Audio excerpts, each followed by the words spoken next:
नमस्कार,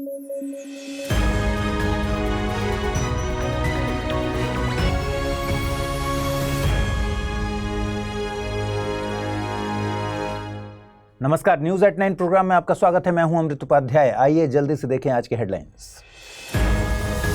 प्रधानमंत्री नरेंद्र मोदी पहुंचे काला राम मंदिर। पंचवटी क्षेत्र में गोदावरी के तट पर स्थित है ये मंदिर। अंबेडकर के ऐतिहासिक आंदोलन का केंद्र भी रह चुका है।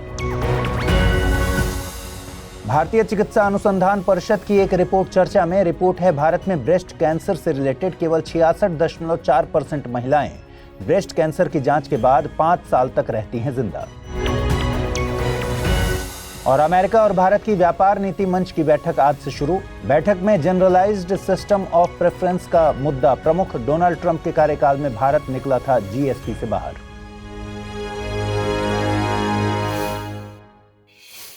चलिए खबरों की शुरुआत करें। प्रधानमंत्री नरेंद्र मोदी ने महाराष्ट्र के नासिक में रोड शो किया। इसके बाद प्रधानमंत्री ने शहर के पंचवटी क्षेत्र में गोदावरी के तट पर स्थित काला राम मंदिर का दौरा भी किया और प्रधानमंत्री ने संत एकनाथ द्वारा मराठी में लिखी गई भावार्थ रामायण के पाठ में हिस्सा भी लिया।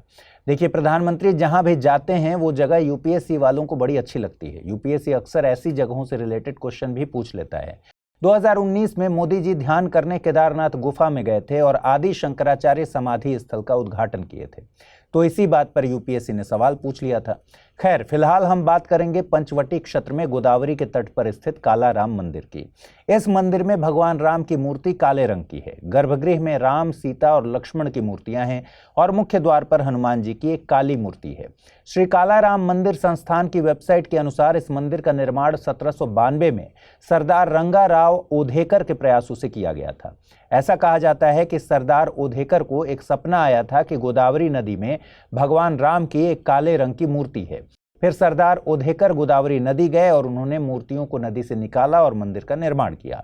श्री काला राम मंदिर संस्थान के अनुसार जिस स्थान पर मूर्तियां मिली थीं उस जगह का नाम है रामकुंड।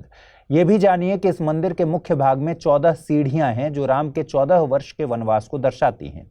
इसके साथ ही इसमें 84 स्तंभ हैं जो 84 लाख प्रजातियों के चक्र को रिप्रेजेंट करते हैं जिन्हें मनुष्य के रूप में जन्म लेने के लिए पूरा करना होता है। बहरहाल, इस मंदिर की एक खास बात और है, यह मंदिर बाबा साहेब अंबेडकर के नेतृत्व में हुए एक ऐतिहासिक आंदोलन की जगह भी रह चुका है। दरअसल अंबेडकर ने दलितों के लिए मंदिर में प्रवेश के अधिकार की मांग को लेकर आंदोलन चलाया था। तो चलिए समझते हैं पंचवटी के महत्व को। देखिए, पंचवटी रामायण काल में एक बहुत ही इंपॉर्टेंट जगह थी। रामायण महाकाव्य में वर्णित कई महत्वपूर्ण घटनाएं यहाँ घटित हुई थी। श्री राम ने सीता और लक्ष्मण के साथ अपने 14 साल के वनवास के पहले कुछ साल मध्य भारत के घने जंगल दंडकारण्य में बिताए थे। पंचवटी इसी जंगल का एक हिस्सा था। जगह का नाम पंचवटी नाम क्यों पड़ा? क्योंकि इस क्षेत्र में बरगद के 5 पेड़ों का अस्तित्व था। महाकाव्य के अनुसार भगवान श्री राम, सीता और लक्ष्मण ने यहाँ एक कुटिया स्थापित की थी क्योंकि 5 बरगद के पेड़ों की उपस्थिति ने इस क्षेत्र को शुभ बना दिया था। यह वही पंचवटी क्षेत्र है जहां लंका के राजा रावण ने छल से मां सीता का अपहरण कर लिया था। इसके बाद ही घटनाओं की श्रृंखला शुरू हुई जिसके कारण श्री राम लंका गए और रावण को हराया। चलिए अब इस मंदिर के दूसरे पक्ष की बात करते हैं। आपको शुरुआत में बताया गया था कि यह मंदिर एक महत्वपूर्ण दलित सत्याग्रह आंदोलन का स्थल भी रह चुका है। दरअसल 1930 में बी.आर. अंबेडकर और पांडुरंग सदाशिव साने ने हिंदू मंदिरों में दलितों के प्रवेश की मांग को लेकर एक आंदोलन किया था। 2 मार्च 1930 को अंबेडकर ने काला राम मंदिर के बाहर एक बड़ा विरोध प्रदर्शन आयोजित किया। दलित प्रदर्शनकारी ट्रकों में भरकर नासिक पहुंचे थे और मंदिर को घेरकर धरना दिया था। अगले कुछ दिनों में प्रदर्शनकारियों ने नारे लगाए और मंदिर में प्रवेश के अधिकार की मांग की, लेकिन प्रदर्शनकारियों को विरोध का सामना करना पड़ा था। फिर प्रदर्शनकारियों ने रामनवमी के जुलूस को मंदिर परिसर में प्रवेश करने से रोकने की कोशिश की तो पथराव की घटना हुई। फिर बाबा साहेब मौके पर पहुंचे और स्थिति को नियंत्रित किया। आपको बता दें, काला राम मंदिर पर सत्याग्रह 1935 तक जारी रहा। इससे पहले 1927 में अंबेडकर ने सार्वजनिक स्थानों पर पानी का उपयोग करने के लिए दलितों के अधिकारों पर जोर देने के लिए एक और सत्याग्रह शुरू किया था। अमेरिका की एक मशहूर फिल्म एक्ट्रेस और फिलैंथ्रोपिस्ट नाम है एंजेलिना जोली। आप में से बहुत से लोग इनके काम के बारे में जानते होंगे। लगभग 10 साल पहले इन्होंने कैंसर से बचने के लिए स्तन, अंडाशय और फैलोपियन ट्यूब को हटवाने के लिए कैंसर प्रिवेंटिव सर्जरी का सहारा लिया था। यह खबर उस समय राष्ट्रीय चर्चा का विषय थी। देखिए, मनुष्य में स्तन कैंसर जीन 1 यानी BRCA1 और स्तन कैंसर जीन 2 यानी BRCA2 की 2 प्रतियां पाई जाती हैं। यह जीन सभी में पाया जाता है। ये जीन उन प्रोटीन का उत्पादन करते हैं जो DNA की मरम्मत में मदद करते हैं। हालांकि कुछ लोगों में इन जीनों का हानिकारक म्यूटेशन देखने को मिलता है और कई बार ऐसे म्यूटेशन लोगों को विरासत में अपने माँ बाप से भी मिलते हैं। अगर इन जीनों में हानिकारक म्यूटेशन देखने को मिलता है तो लोगों में कुछ प्रकार के कैंसर का खतरा बढ़ जाता है। इन सब में सबसे आम है स्तन कैंसर। यदि आपके इन जीनों या अन्य जीनों में उच्च जोखिम वाला म्यूटेशन है तो एक डॉक्टर आपको कैंसर को रोकने के लिए सर्जरी की सिफारिश कर सकता है। एंजेलिना जोली की भी निवारक मास्टेक्टोमी हुई थी। अब ये भी जानिए कि प्रिवेंटिव मास्टेक्टोमी क्या है। मास्टेक्टोमी कैंसर की रोकथाम के लिए की जाने वाली एक सर्जरी है। प्रिवेंटिव मास्टेक्टोमी तब होती है जब एक सर्जन स्तन कैंसर को फैलने से रोकने के लिए महिलाओं के स्तनों को हटा देता है। यह मास्टेक्टोमी सर्जरी स्तन कैंसर के खतरे को 90% या उससे अधिक तक कम कर सकती है। हालांकि सर्जरी ये गारंटी नहीं देती है कि आपको स्तन कैंसर दोबारा नहीं होगा, लेकिन यह आपके जोखिम को कम जरूर कर देती है। आप सोच रहे होंगे कि स्तन कैंसर के बारे में ये जरूरी जानकारी देने का मकसद क्या है। दरअसल हाल ही में भारतीय चिकित्सा अनुसंधान परिषद की एक रिपोर्ट आई है। ICMR के वैज्ञानिकों ने देश के सबसे बड़े जनसंख्या आधारित कैंसर पर शोध की थी। यह रिपोर्ट स्तन कैंसर से ही रिलेटेड है। रिपोर्ट में बताया गया है कि भारत में स्तन कैंसर की जांच के बाद 5 साल तक जीवित रहने की दर केवल 66.4% है। यह डेटा काफी चिंताजनक है क्योंकि यह अमेरिका जैसे विकसित देशों की तुलना में बहुत कम है। अमेरिका में 90% से अधिक महिलाएं बीमारी की जांच होने के बाद 5 साल बाद भी जीवित रहती हैं। शोध में 2012 से 2015 के बीच स्तन कैंसर से पीड़ित लगभग 17,331 महिलाओं को शामिल किया गया था। इस शोध से देश भर में कैंसर से बचने में विविधता का भी पता चला। उदाहरण के लिए अरुणाचल प्रदेश के पासी घाट में स्तन कैंसर की जांच के बाद 5 साल तक जीवित रहने की दर 41.9% देखी गई। वहीं पासी के मिजोरम में यह दर 74.9% थी। हालांकि शोध में यह नहीं बताया गया कि समान स्वास्थ्य सुविधाओं और सेवाओं वाले 2 पूर्वोत्तर राज्यों मिजोरम और अरुणाचल में ये आंकड़े बिल्कुल अलग क्यों थे। हालांकि कुछ शोधकर्ता कह रहे हैं कि इसका कारण देरी से जांच और उपचार सुविधाओं तक समय पर पहुंच को माना जा सकता है, जो कैंसर से बचने में एक महत्वपूर्ण भूमिका निभाता है। विश्लेषण से यह भी पता चला कि 65 वर्ष से अधिक उम्र के रोगियों के जीवित रहने की संभावना 15 से 39 वर्ष की आयु वाले लोगों की तुलना में 16% कम थी। चलिए कुछ और इंपॉर्टेंट डेटा पर नजर डालते हैं। ICMR के राष्ट्रीय कैंसर रजिस्ट्री कार्यक्रम के अनुसार देश में हर साल स्तन कैंसर के 2 लाख से अधिक मामले सामने आते हैं, जो भारत में महिलाओं के बीच मृत्यु का एक प्रमुख कारण है। नवीनतम अध्ययन के मुताबिक स्तन कैंसर भारत में सबसे आम कैंसर है, जो सभी महिलाओं में होने वाले कैंसरों का 28.2% है। एक और बात डराने वाली ये है कि 1990 से 2016 तक इस कैंसर की घटना दर में 39.1% की वृद्धि हुई है और ये प्रवृत्ति पिछले 26 वर्षों से भारत के हर राज्य में देखी गई है।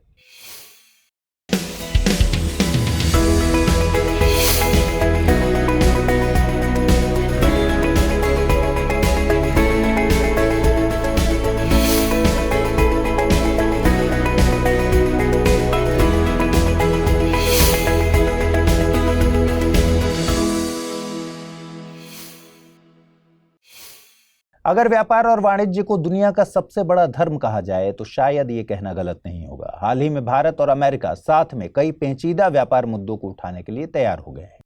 दरअसल व्यापार नीति मंच की बैठक आज से शुरू हो रही है। इस बैठक में जो सबसे बड़ा मुद्दा होने वाला है वो है जनरलाइज्ड सिस्टम ऑफ प्रेफरेंसेस यानी GSP। भारत लंबे समय से GSP की बहाली की मांग कर रहा है। आपको बता दें, GSP को पूर्व अमेरिकी राष्ट्रपति डोनाल्ड ट्रंप के कार्यकाल के समय रद्द कर दिया गया था। आइए समझते हैं कि व्यापार नीति मंच की ये बैठक क्यों महत्वपूर्ण है। आपको ये पता होना चाहिए कि अमेरिका भारत का सबसे बड़ा व्यापारिक भागीदार है और एकमात्र बड़ी अर्थव्यवस्था है जहां भारत आयात से अधिक निर्यात करता है। अब हालिया वैश्विक सिचुएशन पर नजर डालते हैं। रूस यूक्रेन युद्ध के कारण भारत का पश्चिम में माल निर्यात धीमा हो रहा है। भारत मुख्य रूप से निर्यात आय के लिए अमेरिकी मांग पर निर्भर है और अमेरिका के नेतृत्व वाले Indo Pacific economic framework for prosperity व्यापार समझौते पर भी भरोसा कर रहा है। भारत के लिए एक बड़ी समस्या चीन भी है। एशिया में व्यापार पर चीन का विशाल प्रभाव है और भारत को चीन का मुकाबला भी करना है। अमेरिका के साथ घनिष्ठ व्यापार संबंधों से भारत को अधिक प्रत्यक्ष विदेशी निवेश यानी FDI आकर्षित करने में मदद मिल सकती है। इसके अलावा यह भी सच है कि भारत का अमेरिका के साथ कोई मुक्त व्यापार समझौता नहीं है। इस सिचुएशन में व्यापार नीति मंच एक ऐसा प्लेटफॉर्म बन जाता है जहां व्यापार से रिलेटेड प्रॉब्लम्स को सॉल्व किया जा सकता है और निर्यात वृद्धि को आगे बढ़ाने के लिए कुछ समझौते हो सकते हैं। बैठक की इंपॉर्टेंस तो हमने समझ ली। अब ये जानते हैं कि जीएसपी को फिर से लागू करना भारतीय निर्यातकों की प्रमुख मांग क्यों है। सबसे पहले समझिए कि जीएसपी आखिर क्या है। देखिए, जनरलाइज्ड सिस्टम ऑफ प्रेफरेंसेस की स्थापना अमेरिका के 1974 के व्यापार अधिनियम द्वारा 1 जनवरी 1976 को हुई थी। तो क्या किया जाता है जीएसपी के तहत, समझिए इस बात को। जीएसपी एक अमेरिकी व्यापार कार्यक्रम है जिसके तहत अमेरिका में विकासशील देशों के उत्पादों को ड्यूटी फ्री कर दिया जाता है। दूसरे शब्दों में कह सकते हैं कि अमेरिका के जीएसपी कार्यक्रम में शामिल देशों को व्यापार करने में एक विशेष प्रेफरेंस दी जाती है। जनरलाइज्ड सिस्टम ऑफ प्रेफरेंसेस की इस नीति के तहत 129 विकासशील देशों के लगभग 4800 उत्पादों को अमेरिका में ड्यूटी फ्री किया गया है। हमने आपको अभी बताया था कि भारत ने 2019 में जीएसपी लाभ को खो दिया था। पूर्व अमेरिकी राष्ट्रपति डोनाल्ड ट्रंप ने देखा कि भारत और चीन के साथ अमेरिका का व्यापार अंतर बढ़ते ही जा रहा था। फिर डोनाल्ड ट्रंप ने कड़े व्यापार उपायों की शुरुआत की। ट्रंप का यह व्यापार युद्ध भारत के लिए हानिकारक था। हानिकारक इसलिए क्योंकि भारत 2017 में जीएसपी नीति का सबसे बड़ा लाभार्थी था। अमेरिका ने भारत के लगभग $5.7 बिलियन मूल्य के आयात को ड्यूटी फ्री कर दिया था। किसी भी निर्यातक का सबसे बड़ा सपना होता है कि उसके प्रोडक्ट पर किसी भी प्रकार की कोई ड्यूटी ना लगे। इसीलिए भारत व्यापार नीति मंच की बैठक में जनरलाइज्ड सिस्टम ऑफ प्रेफरेंसेस की नीति की बहाली की उम्मीद कर रहा है। लेकिन द्विपक्षीय व्यापार में केवल भारत ही चिंतित नहीं है, अमेरिका भी चिंतित है। अमेरिका भारत की लैपटॉप आयात निगरानी प्रणाली को लेकर परेशान है। जब अमेरिका ने कड़े व्यापार नियम लागू किए तो इसके जवाब में भारत ने अमेरिका से आयात होने वाले लैपटॉप को निगरानी प्रणाली में डाल दिया था। आपको पता ही है कि भारत आईटी उत्पादों का एक बड़ा आयातक भी है। भारत ने कहा है कि ऐसी प्रणाली लागू करने का उद्देश्य यह सुनिश्चित करना है कि आईटी उत्पाद विश्वसनीय क्षेत्रों से आएं। इससे अमेरिकी लैपटॉप आयात में दिक्कतें आनी शुरू हो गई। हालांकि भारत ने साफ कह दिया कि भारत लैपटॉप आयात पर प्रतिबंध नहीं लगाएगा, लेकिन अमेरिका ने निगरानी प्रणाली के उद्देश्य पर सवाल उठाना जारी रखा है। यह मुद्दा भी व्यापार नीति बैठक में उठाए जाने की संभावना है। इस बैठक में एक और मुद्दा उठने की संभावना है जिसको आपको जानना चाहिए। दरअसल भारत अमेरिका से सेवा व्यापार को बढ़ावा देने के लिए उदार वीजा व्यवस्था की मांग कर रहा है। आपको पता ही है कि कई भारतीय पेशेवर लीगली अमेरिका जाते हैं काम धाम करने। इसको इकोनॉमी की भाषा में सेवा निर्यात कहा जाता है और जबरदस्त अमेरिकी मांग के कारण भारत का सेवा निर्यात बढ़ रहा है। इससे भारत के चालू खाता घाटे को कम करने में मदद भी मिलती है। लेकिन वीजा अमेरिका के लिए एक प्रमुख चिंता का विषय है, क्योंकि चुनावी वर्ष में इमिग्रेशन एक राजनीतिक रूप से संवेदनशील मुद्दा है। इसी के साथ भारत एक टोटलाइजेशन एग्रीमेंट की भी मांग कर रहा है। भारत की टोटलाइजेशन एग्रीमेंट एक पुरानी मांग है। टोटलाइजेशन एग्रीमेंट अमेरिका में भारतीय पेशेवरों को सामाजिक सुरक्षा प्रदान करेगा और यह समझौता भारत और अमेरिका में दोहरी सामाजिक सुरक्षा कटौती को समाप्त करेगा। इस समझौते से विशेष रूप से भारतीय आईटी क्षेत्र के पेशेवरों को लाभ होगा जो अमेरिका में काम कर रहे हैं और सामाजिक सुरक्षा का भुगतान कर रहे हैं, लेकिन वहां के लाभ उनको नहीं मिल पा रहे। प्रधानमंत्री नरेंद्र मोदी आज महाराष्ट्र दौरे पर थे और प्रधानमंत्री ने आज नासिक में 27वें राष्ट्रीय युवा महोत्सव का उद्घाटन किया। इसके साथ ही पीएम ने महाराष्ट्र में 30,500 करोड़ रुपए से अधिक की विकास परियोजनाओं की शुरुआत की। प्रधानमंत्री मोदी कालाराम मंदिर भी गए और रामायण के पाठ में शामिल भी हुए। लेकिन मोदी के इस महाराष्ट्र दौरे का सबसे मुख्य आकर्षण बिंदु था मुंबई ट्रांस हार्बर लिंक का उद्घाटन। इस पुल को अटल बिहारी वाजपेयी सेवरी नहावा शेवा अटल सेतु नाम दिया गया है। चलिए समझते हैं इस पुल के बारे में क्या है खास बात। यह पुल मुंबई के सेवरी से शुरू होता है और यह एलिफेंट द्वीप के उत्तर में ठाणे क्रीक को पार करेगा। इसके बाद रायगढ़ जिले के उरण तहसील के नहावा शेवा में समाप्त होता है। इस पुल को बनाने की लागत आई है 17,840 करोड़ रुपए। प्रधानमंत्री मोदी ने 2016 में इस पुल की आधारशिला रखी थी। यह भारत का सबसे लंबा पुल है और भारत का सबसे लंबा समुद्री पुल भी है। यह पुल लगभग 21.8 किलोमीटर लंबा 6 लेन वाला पुल है। इसकी लंबाई समुद्र के ऊपर लगभग 16.5 किलोमीटर है और यह पुल जमीन पर लगभग 5.5 किलोमीटर में फैला है। यह पुल मुंबई अंतर्राष्ट्रीय हवाई अड्डे और नवी मुंबई अंतर्राष्ट्रीय हवाई अड्डे को सीधा संपर्क प्रदान करेगा। इसके साथ ही यह पुल मुंबई से पुणे, गोवा और दक्षिण भारत की यात्रा के समय को भी कम करेगा। खास बात यह है कि इससे मुंबई बंदरगाह और जवाहरलाल नेहरू बंदरगाह के बीच संपर्क में भी सुधार होगा। मुंबई ट्रांस हार्बर लिंक पर वाहनों के लिए अधिकतम स्पीड लिमिट भी रखी गई है और ये स्पीड लिमिट 100 किलोमीटर प्रति घंटा रखी गई है। हालांकि इस विशाल समुद्री पुल पर आप बाइक, ऑटो रिक्शा और ट्रैक्टर चलाते हुए नहीं देख पाएंगे, क्योंकि ऐसे वाहनों को पुल पर चलने की अनुमति नहीं दी गई है। मोटरसाइकिल, तिपहिया वाहन या जानवर द्वारा खींचे जाने वाले वाहन अक्सर धीमी गति से चलते हैं और इस धीमी गति के कारण एक्सीडेंट हो सकता है। इस वजह से ऐसे हाई स्पीड रास्तों पर धीमे वाहनों का प्रवेश नहीं दिया जाता। आइए अब जल्दी से देखें आज के बुलेटिन में क्या है रैपिड न्यूज में खास बातें। हाल ही में वैज्ञानिकों ने 18 तरह के कैंसर की पहचान करने में सक्षम एक डीएनए टेस्ट की खोज की है। आपको बता दें कि वैश्विक स्तर पर होने वाली 6 मौतों में से एक के लिए कैंसर को जिम्मेदार माना जाता है। इसलिए यह सफलता मानव स्वास्थ्य सेवा के क्षेत्र में एक गेम चेंजर के रूप में उभर सकती है। एग्जाम पॉइंट ऑफ व्यू से ध्यान रखने की जरूरत है कि यह टेस्ट बायोटेक फर्म नोवेल्ना द्वारा बनाया गया है, जिसमें ब्लड प्लाज्मा में पाए जाने वाले उन संभावित प्रोटीन की जांच की जाती है जो कैंसर के लिए उत्तरदायी होते हैं। रक्षा अनुसंधान और विकास संगठन डीआरडीओ ने आज सुबह ओडिशा के तट पर एकीकृत परीक्षण रेंज चांदीपुर से नई पीढ़ी की आकाश मिसाइल का परीक्षण किया, जिसमें मिसाइल ने बहुत कम ऊंचाई पर हाई स्पीड वाले मानव रहित हवाई लक्ष्य को डिस्ट्रॉय करने में भी सफलता हासिल की। इसके साथ ही यह मिसाइल स्वदेशी रूप से विकसित radio frequency Sikar, launcher, multi function radar और कमांड नियंत्रण वाली एक संपूर्ण हथियार प्रणाली बन जाएगी।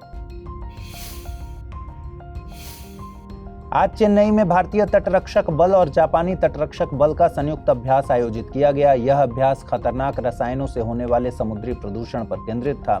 आपको बता दें कि दोनों देशों के तटरक्षकों के बीच संयुक्त प्रशिक्षण अभ्यास 2006 से आयोजित किए जाते हैं। इस बार संयुक्त अभ्यास में भारतीय तटरक्षक जहाज शौनक, शौर्य, सुजय, रानी अब्बक्का, एनी बेसेंट C440, सागर अन्वेषिका, मत्स्य दृष्टि और जापानी तटरक्षक जहाज याहसीमा समुद्र पहरेदार ने भाग लिया। केंद्रीय प्रत्यक्ष कर बोर्ड द्वारा जारी किए गए हालिया आंकड़ों के मुताबिक भारत का शुद्ध प्रत्यक्ष कर संग्रह 10 जनवरी तक 14.7 लाख करोड़ तक पहुंच गया, जो वित्त वर्ष 2022-23 की इसी अवधि से 19.4% की वृद्धि को दर्शाता है। आगामी परीक्षाओं के लिहाज से ध्यान रखने की जरूरत है कि प्रत्यक्ष कर संग्रह में स्थिर वृद्धि दर्ज की जा रही है, जिसके चलते ग्रॉस टैक्स कलेक्शन 16.77% बढ़कर 17.18 लाख करोड़ रुपए हो गया है। यही कारण है कि व्यक्तिगत आयकर में 27.26% और कॉर्पोरेट आयकर या CIT कलेक्शन में 12.37% की बढ़ोतरी हुई है। हाल ही में केंद्रीय स्वास्थ्य और परिवार कल्याण मंत्री डॉक्टर मनसुख मंडाविया ने गुवाहाटी में राष्ट्रीय फार्मास्यूटिकल शिक्षा और अनुसंधान संस्थान के स्थायी परिसर का उद्घाटन किया। साथ ही डॉक्टर मंडाविया ने मिजोरम के आइजॉल में क्षेत्रीय पैरामेडिकल और नर्सिंग साइंस संस्थान में 5 नई स्वास्थ्य सेवाएं शुरू की। अंत में आपको बता दें कि डॉक्टर मंडाविया ने अरुणाचल प्रदेश, असम, मणिपुर, मेघालय, मिजोरम, नागालैंड और त्रिपुरा सहित 7 पूर्वोत्तर राज्यों में स्वास्थ्य संबंधी बुनियादी ढांचे की 80 से अधिक इकाइयों की आधारशिला भी रखी। चलिए अब जल्दी से नजर डालते हैं आज के प्रश्नों पर। पहला प्रश्न क्या है? आकाश मिसाइल से संबंधित निम्नलिखित कथनों पर विचार कीजिए। यह मिसाइल रक्षा अनुसंधान और विकास संगठन डीआरडीओ द्वारा विकसित है।